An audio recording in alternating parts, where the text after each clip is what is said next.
semuanya, Assalamualaikum warahmatullahi wabarakatuh. Perkenalkan, nama saya Zeni Ukranatsir.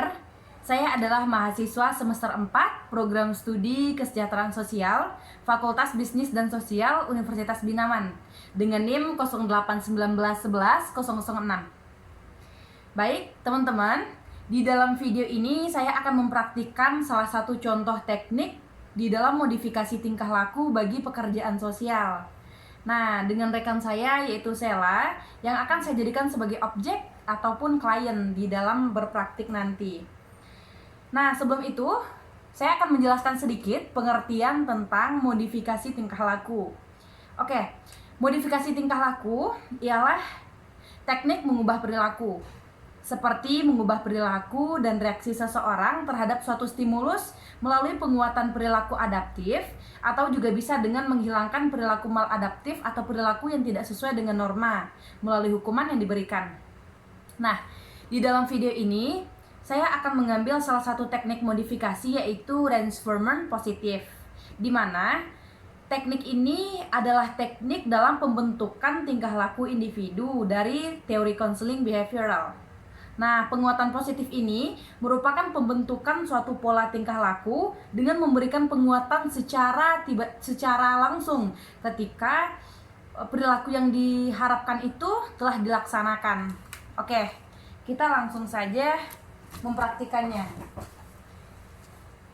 Baik, baik teman-teman, di sini kita akan bertanya terkait tentang klien kita. Oke, namanya siapa, Mbak? Perkenalkan Mbak, nama saya Sela Ejita. Iya. Mbak ini kuliah, kerja, atau gimana? Untuk saat ini saya hanya berkuliah saja sehari-hari dengan kuliah daring. Oke, daring ya? Iya. Kira-kira menurut Mbak apakah efektif ketika perkuliahan itu dilaksanakan secara daring? Menurut saya itu ada keuntungan dan kekurangannya ya Mbak. Untuk keuntungan sendiri kita lebih fleksibel waktunya, jadi bisa kita laksanakan saat masak sambil belajar. Nah, untuk kekurangnya itu terkadang sinyal yang kita untuk daring ini kadang terkendala, jadi untuk dosen yang mengajar itu tersendat-sendat. Jadi suara dosen itu terputus-putus kita dengar, jadi pas kita menangkap materi itu jadi kurang jelas untuk dosen menjelaskan kepada kita. Gitu. Ya. Berarti kurang kondusif berarti ya? Iya. Oke, terkait penugasan, saya dengar-dengar dari teman-teman mahasiswa katanya selama perkuliahan daring itu tugasnya sangat numpuk. Itu apakah itu benar atau tidak? Untuk saya sih ada tugas yang menumpuk dan susah banget untuk dikerjakan. Karena kenapa? Kadang kita itu malas untuk mengerjakannya, apalagi dalam kondisi daring ini kan, dosen yang menjelaskan pun juga terkadang nggak jelas dengan sinyal yang terputus-putus, ya gitu deh. Baik Mbak Sela, ini saya dengar-dengar dari teman-teman mahasiswa ketika perkuliahan dilakukan secara daring itu tugas yang diberikan oleh dosen itu bisa 2-3 kali lebih banyak daripada kuliah luring ya? Apakah itu benar Mbak? Iya benar banget Mbak, terkadang tugas itu numpuk, kadang dosen yang satu ini belum mengasih tugas, dosen yang satu lagi udah ngasih tugas dengan deadline yang berdekatan. Oke, otomatis mahasiswa kesulitan gitu ya? Iya. Oke, kalau Mbak Sela sendiri dalam pengerjaan tugas, pengumpulan tugas itu kira-kira bagaimana? Apakah sesuai dengan jadwal apa gimana Mbak? Gimana ya Mbak, saya itu malas untuk mengerjakan tugas, apalagi tugasnya itu yang menumpuk-numpuk. Saya lebih sering lebih suka rebahan, main HP daripada mengerjakan tugas-tugas yang terasa numpuk dan sangat sulit untuk dikerjakan tersebut. Oke, berarti Mbak Sela lebih menikmati waktu-waktu santai daripada mengerjakan tugas gitu ya? Iya benar sekali. Oke. Kira-kira kalau saya kasih challenge nih, ini kan di sini ada materi dan juga ada kertas. Ini kan terkait dengan pembelajaran yang Mbak Sela pelajari ya. Kira-kira kalau saya kasih challenge, Mbak Sela bisa nggak memahamin apa yang ada di materi kemudian Mbak Sela tulis sebagai latihan di kertas ini? Mbak, saya tuh nggak ngerti apa yang dosen jelasin, jadi saya malas untuk mengerjakan ini. Oke, tapi saya rasa ketika Mbak Sela ikut perkuliahan, ketika Mbak Sela juga punya teman-teman di kelas dan teman dekat, Mbak Sela kan bisa bertanya. Bisa bertanya ketika Mbak Sela tidak mengerti, sharing dengan teman, atau menanyakan langsung dengan dosen.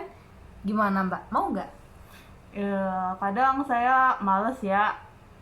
Oke. Problem saya itu yaitu males, dan kalau misalnya terdesak dan saya benar-benar nggak ngerti, saya akan bertanya. Oke. Gitu. Oke, problemnya males nih teman-teman. Oke, saya coba ya. Gini, Mbak Sela kan sebagai seorang mahasiswa, Ya. otomatis Mbak Sela akan menjadi seseorang di masa yang akan datang. Jadi seseorang maksud saya di sini adalah seseorang yang berprofesi ya. Sekarang juga jadi orang, saya tahu. Oke. Ketika Mbak Sela mencoba untuk menyelesaikan apa yang ada di kertas ini, maka percaya sama saya, yakin sama saya, nilai UAS bahkan IPK Mbak Sela nanti bakal berhubungan dengan tugas yang Mbak Sela kerjakan sekarang. Saya yakin ketika Mbak Sela mencoba untuk mengerjakan tugas yang ada di sini, IPK, nilai, dan juga pandangan dosen terhadap Mbak Sela itu pasti akan berubah. Mbak Sela, menurut saya Mbak Sela kalau malu nanya ke dosen, Mbak Sela tanya dulu ke teman-teman, gimana cara menyelesaikan kasus ini, kasus itu. Nanti kan kalau Mbak Sela ngerti, ketika dikasih tugas atau ketika dikasih kuis kan Mbak Sela bisa ngerjakan. Iya. Oke, Mbak Sela nanti Mbak Sela coba minta tolong pahamin materi yang ada di sini, kemudian Mbak Sela tulis di sini ya. Saya coba dulu ya, Mbak. Oke. Saya pahami dulu dan Oke, saya coba. terima kasih. Nah, jadi teman-teman, di sini klien saya mengalami masalah yaitu bermasalah satu dengan malasnya. Ketika malas itu sudah ada, maka hal-hal kegiatan yang berkaitan dengan tugasnya itu tidak dikerjakan, seperti penumpukan tugas, seperti malas bertanya, malas belajar, dan lain-lain.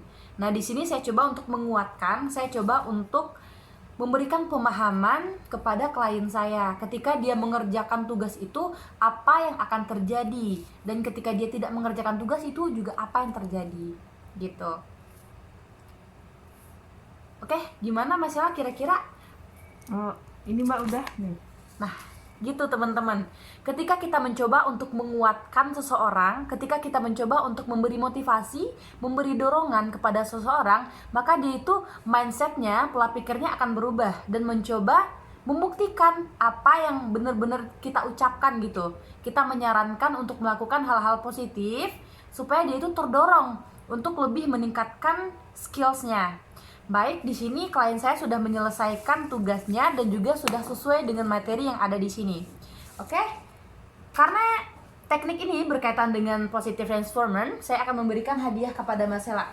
Terima kasih banyak atas melawan rasa malesnya. Jadi ini saya kasih hadiah kepada Mas Sela. Mudah-mudahan sama-sama, mudah-mudahan di lain kesempatan di dalam menjalankan kegiatan sehari-hari Mbak Sela tidak malas lagi ya dalam belajar.